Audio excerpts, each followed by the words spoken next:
dress में आइल हमें देख देख के कैलस समाइल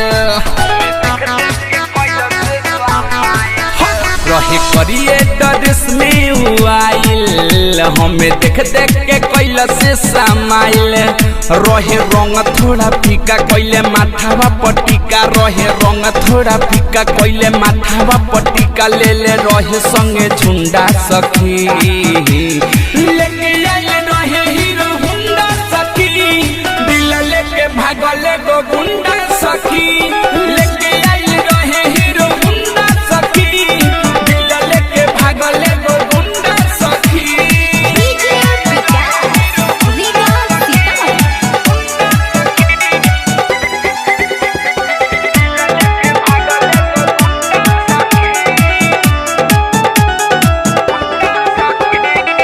घूमे गईल रहनी बगल के मठ हो हाय हेलो कोई खेला भइले अलगत हो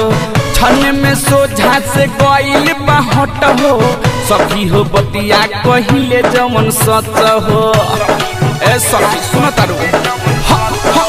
घूमे गईल रहनी बगल के मठ हो हाय हेलो कोई खेला भइले अलगत हो छने में सोझा से गईल बाहट हो सखी हो बतिया कहिले जमन सच हो हम होई गईनी फिदा जब देखाई देला पिज्जा हम होई गईनी फिदा जब देखाई देला पिज्जा मोछा मुंडा सखी लेके आइल रहे हीरो हुंडा सखी दिल लेके भागले गो गुंडा सखी लेके आइल रहे हीरो हुंडा सखी दिल लेके भागले गो गुंडा सखी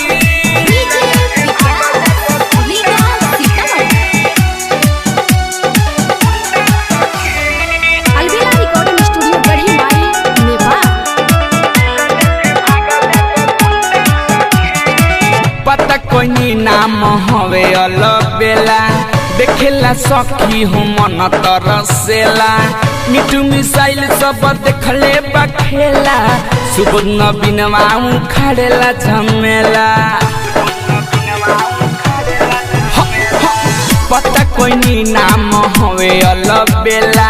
देखेला सखी हो मन तरसेला मिठू मिसाइल सब देखले बखेला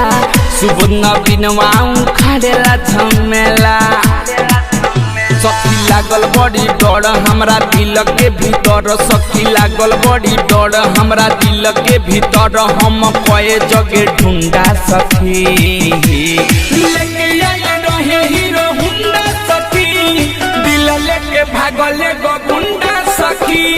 लेके आइल रहे हीरो हुंडा सखी